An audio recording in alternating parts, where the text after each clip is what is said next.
CM Revanth రెడ్డిపై BRS MLA Gangula Kamalakar నిప్పులు చెరిగారు. BC రిజర్వేషన్ల విషయంలో కాంగ్రెస్ ప్రభుత్వం నిర్ణయాలను గంగుల కమలాకర్ తప్పుబట్టారు. శాసనసభలో బీసీ బిల్లుపై చర్చ సందర్భంగా గంగుల కమలాకర్ మాట్లాడారు. 42% రిజర్వేషన్లు రావాలని మా పార్టీ కూడా కోరుకుంటుంది. నేను బీఆర్ఎస్ పార్టీ తరపున మాట్లాడుతున్నా. 18 జీవో తర్వాత హైకోర్టు ఏం చేసిందంటే ఇందిరా సహాని ప్రకారం కమిషన్ వేయమని చెప్పింది. ఆ తర్వాత 46 జీవో తీసుకొచ్చింది.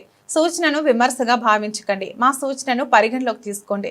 బీహార్లో బీసీ రిజర్వేషన్లు ఫెయిల్ అయినట్లు కావద్దు అని అంటున్నాను. నిజంగా బీసీలపై చిత్తశుద్ధి ఉంటే కమిషన్ ఆఫ్ ఎంక్వైరీ యాక్ట్ 1992 కింద మాత్రమే డెడికేటెడ్ కమిషన్ వేయాలని గంగుల కమలాకర్ డిమాండ్ చేశారు. 10 కాళేశ్వరం 42% రిజర్వేషన్ తీసుకున్నామన్నారు అధ్యక్ష. బిల్లు తీసుకొస్తాం, బిల్లు తర్వాత జీవో తీసుకొస్తామని చెప్పారు. నేను గౌరవ ముఖ్యమంత్రి సూటిగా అడుగుతున్నాను, ఈ రాష్ట్రం యొక్క అసెంబ్లీ తీర్మానం చేసిన తర్వాత బిల్లు పాస్ అయిన జీవో ఇవ్వాలంటే మరి ఈ 22 నెలలు ఏం చేసింది? మరి అప్పుడే మీ ప్రభుత్వం ఏర్పడిన తర్వాత 6 నెలలు ఇస్తామని చెప్పి కామన్ డిక్లేర్ ఇచ్చారు కదా. అదే రోజు మీరు జీవో వచ్చి ఎన్నికలు పోవస్తుండే కదా.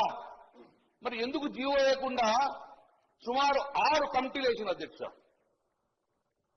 నేను ఒకటి వరుసగా మీరు చెప్తున్నా అధ్యక్ష, మీరు నిజంగానే ఈ రోజు కార్యక్రమం చేసే విధంగా అప్పుడే చేస్తే గిట్ట మీరు ఈ జీవో నెంబర్ 26 తీసుకొచ్చారు. జీవో నెంబర్ 26 మార్చి 2024 తీసుకొచ్చారు. బ్యాక్వర్డ్ క్లాస్ డిపార్ట్మెంట్ నుంచి జీవో ఇష్యూ చేసిన అధ్యక్ష. ఆ జీవోలో క్లియర్ గా రిజర్వేషన్ పాస్ చేసినాం, కులగన్న సర్వే చేస్తామని చెప్పి అధ్యక్ష. ఈ జీవో నెంబరు బీసీ కమిషన్ ద్వారా వచ్చింది 26.